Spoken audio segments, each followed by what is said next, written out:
Veillée étrangère.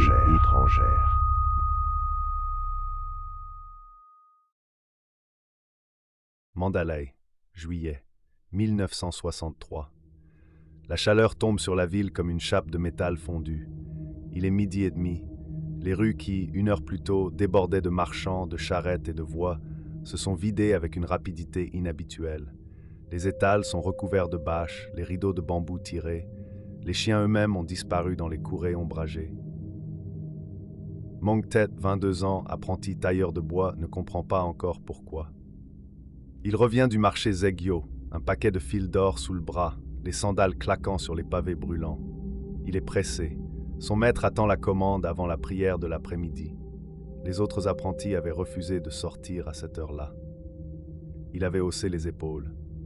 Des superstitions de vieille femme, avait-il pensé. Le soleil tape fort, les gens exagèrent. Au tournant de la ruelle des Doreurs, il s'arrête. Devant lui, à peut-être 20 mètres, se tient quelque chose. Une silhouette, humaine dans sa forme générale, 2 bras, 2 jambes, une tête. Mais tout est faux dans les proportions. La créature est immense, bien plus grande qu'un homme ordinaire. Sa tête effleure le bord du toit de bambou qui surplombe la ruelle. Sa peau est d'un noir profond, pas la noirceur d'un homme à la peau sombre, mais une noirceur totale, comme si quelque chose avait aspiré toute lumière à l'intérieur de ce corps. Ses oreilles pendent des 2 côtés de son crâne comme 2 grandes feuilles de bananier flétries, tombant presque jusqu'à ses épaules. Sa bouche est entr'ouverte, une langue longue, presque violette, pend entre des dents trop grandes. Non pas des dents, des défenses, légèrement tordues vers le haut. Elle est immobile, elle regarde dans sa direction. Non, elle ne le regarde pas, elle le consume. Mong Tet n'a pas hurlé, la peur était trop grande pour les cris. Il a reculé d'un pas, puis 2, puis il a couru. Il ne s'est pas retourné avant d'avoir atteint la porte de son maître. Le maître tailleur, un homme de 60 ans nommé U Thane Mong, n'a pas demandé d'explication quand Mong Tet est entré en tremblant, les mains vides. Il avait lâché le paquet de fils en fuyant. Il a simplement regardé le visage livide du jeune homme, puis dit « Ferme la porte, mets du sur le seuil. » et il n'a rien ajouté. Le soir même, Mong Tet a de la fièvre. Elle monte vite, trop vite, 40 degrés passés avant que la nuit soit tombée. Il délire. Il voit la silhouette dans ses rêves, mais dans ses rêves, elle n'est pas dans la ruelle. Elle est dans la chambre. Elle est penchée au-dessus de lui, la langue effleurant son front, et ses yeux, qu'il n'avait pas eu le temps de distinguer dans la ruelle, sont blancs, entièrement blancs, sans iris, sans pupille. Sa tante, appelée en urgence depuis le village voisin, reconnaît immédiatement. « Il a croisé un taillé, dit-elle, à midi, seul dans une ruelle vide. La créature l'a regardé. » Elle sort un petit paquet de feuilles séchées de tannet, une plante protectrice, et les brûle lentement au pied du lit. La fumée monte, âcre et dorée, et elle murmure quelque chose que Mong Tet, dans sa fièvre, n'arrive pas à distinguer. « Il n'est pas mort, dit-elle finalement. La créature ne l'a pas touché, il s'en sortira. » Elle regarde la porte close, le sel posé sur le seuil. Elle ajoute très bas. « Mais s'il était resté encore 3 secondes à la regarder dans les yeux. » Elle n'a pas terminé sa phrase. Elle n'en avait pas besoin. Le taillé.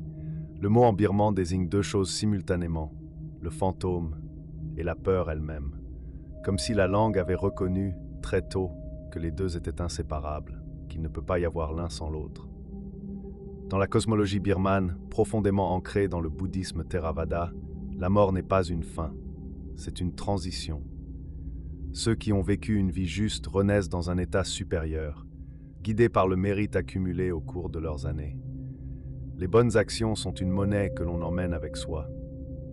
Mais ceux qui ont commis des actes mauvais, trahison, meurtre, vol systématique, actes contraires au Dhamma, la loi bouddhiste, ceux-là n'accèdent pas à la renaissance, ils restent. Condamnés à errer dans l'entre-deux, ni vivants, ni vraiment morts, trop alourdis par leurs mauvaises actions pour quitter ce monde, trop éloignés des vivants pour y trouver la paix. Avec le temps, l'amertume les transforme, leur forme se distord. Ils grandissent, s'étirent, deviennent cette chose sombre et démesurée que Mong Tet a vue dans la ruelle des Doreurs.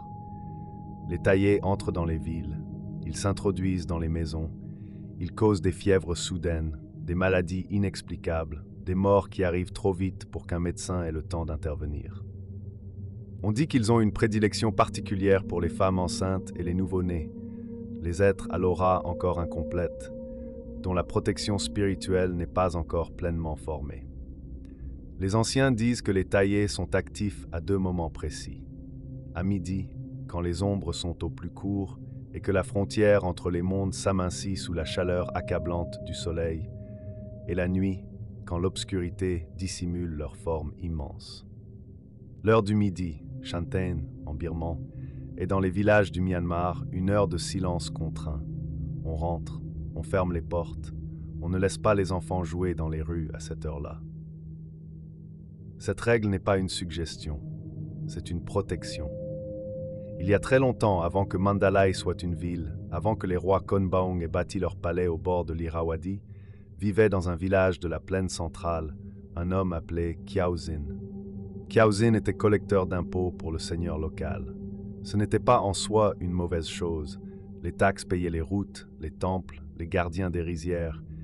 Mais Kiaozin avait découvert au fil des années que personne ne vérifiait vraiment ses comptes, qu'il pouvait écrire 70 où il avait perçu 100, que la différence rentrait dans sa propre poche. Pendant 20 ans, il préféra sa richesse à la justice. Les familles qu'il ruinait, il ne les regardait pas. Les paysans contraints de vendre leurs champs pour payer des taxes gonflées, il les oubliait dès qu'il avait tourné le dos. Les enfants qui grandissaient maigres parce que leur père avait perdu leur terre, il ne leur accordait pas une pensée. Il mourut d'une fièvre à 60 ans, riche, respecté en apparence, seul au fond. Et ce fut alors que les vrais comptes furent présentés. Au moment du passage, les gardiens du monde des morts pesèrent ses actes contre ses mérites. Il n'y avait rien à mettre dans le plateau du mérite. 20 ans de vol, 20 ans de famille brisée, 20 ans à regarder ailleurs. Il ne put pas passer. Il resta dans l'entre-deux, et l'entre-deux le transforma. Les dettes d'une vie entière pesèrent sur sa forme, l'étirant, la noircissant, l'élargissant en quelque chose de méconnaissable. Ses oreilles s'allongèrent pour entendre les reproches qu'il avait refusé d'écouter de son vivant. Sa langue s'étira pour les mots qu'il n'avait jamais trouvé la force de prononcer. « Pardon, j'ai tort, je vous rends ce que je vous ai pris. » Sa bouche ne les a jamais dit. Elle ne peut plus. Les anciens disent que la première nuit après sa mort, son voisin l'aperçut dans le reflet de l'eau du puits, immense, sombre, la langue pendante. Kiaozin cherchait le chemin qu'il n'avait pas mérité. Il le cherche encore. Il le cherchera jusqu'à ce que les dettes de ses actes soient éteintes, ce qui, selon les moines qui calculaient ces choses, prendrait 7 vies de géants, chacune de 1000 années. Les enfants du village apprirent vite à ne pas traîner à midi. Les enfants des villes oublièrent, comme les enfants des villes oublient toujours, jusqu'au jour où ils se retrouvent dans une ruelle déserte et que la chaleur de midi s'immobilise tout autour d'eux. Mongtet s'en est sorti. La fièvre est tombée le 3e jour, comme prédit par sa tante. Il n'a plus jamais mis les pieds dehors à l'heure du Shantain. Même des décennies plus tard, devenu un vieux maître tailleur respecté, il rentrait toujours avant midi. Il ne donnait jamais d'explication à ses apprentis. Il n'en avait pas besoin. Si jamais vous vous trouvez dans les villages du Myanmar, écoutez les anciens. Ne sortez pas à midi. Ne laissez pas les enfants jouer à l'heure où les ombres disparaissent sous leurs pieds. Fermez les fenêtres et posez du sel sur vos seuils quand la chaleur devient silence. Si vous entendez un calme inhabituellement soudain descendre sur une rue animée, un silence trop complet, comme si la ville retenait son souffle, entrez dans la première maison venue et tirez la porte. Ne regardez pas ce qui a rendu la rue silencieuse. Si malgré tout vous apercevez une silhouette sombre et démesurée au tournant d'une ruelle, ne la regardez pas trop longtemps. Pas plus d'1 seconde, disent les anciens. 1 seconde, elle peut vous voir. 2 secondes, elle peut vous atteindre. 3 secondes, on ne sait pas ce qui se passe au-delà de 3 secondes. Les gens qui auraient pu le raconter ne sont plus là pour le faire.